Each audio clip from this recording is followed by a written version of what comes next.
ذرا غور کیجیے، میرے والد گرامی فرماتے تھے اگر بیٹا باپ سے کہے کہ ابا جی میں آپ سے اس لیے مانگ رہا ہوں کہ آپ میرے ابو جو ہیں، تو باپ کو اپنا وجود بیچ کے بھی دینا پڑا تو اس کی ڈیمانڈ پوری کرے گا. تو اس نے لفظ ہی ایسا کہہ دیا کہ ابو میں آپ سے اس لیے مانگ رہا ہوں کہ آپ میرے ابو جو ہیں، تو میں نے آپ سے ہی مانگنا. تو بندہ کیا کہہ رہا ہے؟ اللہم انی اسألک بانک انت اللہ، اللہ میں تجھ سے اس لیے مانگ رہا ہوں کہ تو میرا اللہ جو ہے. لا الہ الا انت، تیرے علاوہ کوئی ہے بھی تو نہیں. انت الاحد الصمد الذی لم یلد ولم یولد، تو ایک ہی ہے، واحد ہے، اور کوئی ہے ہی نہیں جس در پہ جاؤں. کوئی چوکھٹ نہیں ہے جہاں دامن پساروں، کوئی دہلیز ہی نہیں ہے جہاں جھولی پھیلاؤں. تو بے نیاز ہے، اور تجھے نہ کسی نے جنم دیا اور نہ تو نے کسی کو جنم دیا. مالک میں تیرے حضور دعا کر رہا ہوں. یہ وہ دعا کر رہا تھا کہ میرے حضور نے سن لی. تو ایک صحابی کو فرمایا کہ یہ جو دعا کر رہا ہے اب جو مانگے گا اللہ عطا کرے گا. اس نے مانگا ہی اس ڈھب سے ہے، اس ڈھب سے ہے. ایک دعا اور سن لیجئے جو سیدنا علی المرتضیٰ رضی اللہ تعالی عنہ رب سے مانگتے ہیں. اللہ اکبر، مجھے تو آج سارا دن اس دعا نے نحال کیے رکھا. یہ دعا مانگتے ہیں تو عجیب کیفیت ہوتی ہے.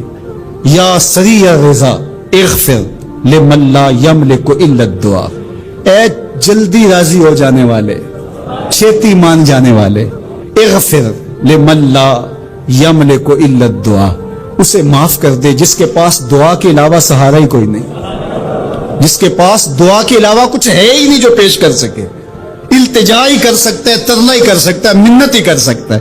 منتوں اور ترلوں کے علاوہ جس کے پاس کچھ نہیں ہے، اے جلدی مان جانے والے اس کی مغفرت کر دے، اس کو بخش دے.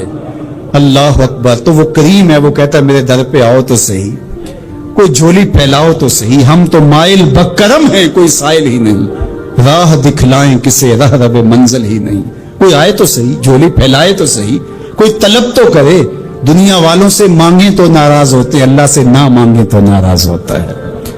اللہ کہتا ہے مجھ سے نہ مانگو گے تو پھر کس در پہ جاؤ گے؟ قل ما یابو بکم ربی لولا دعاؤکم، اگر تم نہیں مانگو گے تو پھر وہ بھی پرواہ نہیں کرے گا.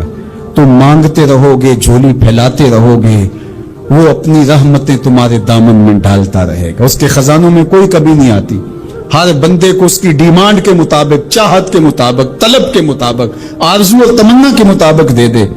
اس کے خزانوں میں پھر بھی کوئی کمی نہیں آتی.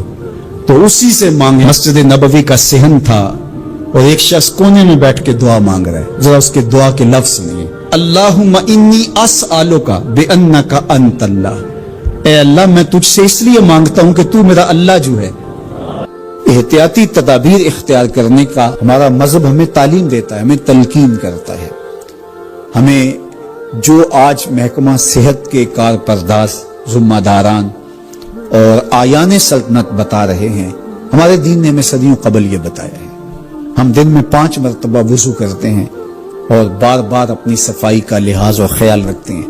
ہمیں ہر طرح کی نجاست سے پاک رہنے کا اور صاف رہنے کا حکم دیا گیا ہے. تو اس لیے دری حالات جو محکمہ صحت کی احتیاطی تدابیر ہیں جو بتائی گئی ہیں ان پر عمل پیرا ہو کر کے اور پورے حزم و احتیاط کے ساتھ اپنا خیال رکھتے ہوئے، اپنے اطراف میں بستے ہوئے لوگوں کا خیال رکھتے ہوئے ہم اپنی زندگی کے شب و روز بسر کریں اور بلا ضرورت اختلاط نہ ہو.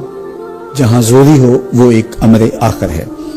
اور دوسری بات یہ ہے کہ اس حالت میں جب کہ کاروبار سکڑ رہے ہیں اور معیشت تنگ ہو رہی ہے اور ملک میں لاک ڈاؤن کی سی کیفیت ہے، تو ظاہر ہے وہ لوگ جو ہر روز کماتے ہیں اور ہر روز اپنے بچوں کا پیٹ بھرتے ہیں ان کے لیے مشکلات سب سے زیادہ ہیں. ایک تو بیماری کا خوف اور دوسرا اپنے بچوں کے بھوکے رہنے کا خدشہ. تو میں اور آپ اپنے اطراف میں غور و فکر کریں، دیکھیں جو میرا حلقہ اثر ہے، میری جو استطاعت ہے، استطاعت بھی اپنی دیکھوں اور اپنا حلقہ اثر بھی دیکھوں، اور جہاں تک میں اپنے دائرے میں رہ کے کر سکتا ہوں، جہاں تک آپ کر سکیں، انسانیت کی خدمت کیجئے اور لوگوں کی ڈھارس بندھائیے، لوگوں کو حوصلہ دیجئے، اللہ کی طرف رجوع کیجئے. اللہ تعالیٰ اس بیماری سے، اس وبا سے، اس ابتلا سے، اس آزمائش اور اس کڑے امتحان سے ہمیں نجات عطا فرمائے. اور اس وبا کو بہت جلد وطن عزیز سے دور فرما دے. سسکتی انسانیت کی اللہ مدد فرمائے. اور اس وقت جو دکھے ہوئے حالات ہیں اللہ تعالیٰ اپنے کرم سے سکون اور طمانینت پیدا فرمائے اور خیر کی راہوں کا ہمیں مسافر رکھے. کثرت کے ساتھ استغفار کیجئے. حضرت سیدنا عمر رضی اللہ تعالیٰ عنہ فرماتے ہیں کہ آسمان سے کڑکتی ہوئی بجلیاں بھی اتر رہی ہوں، جو استغفار کر رہا ہو اللہ اس کو محفوظ فرمائے گا.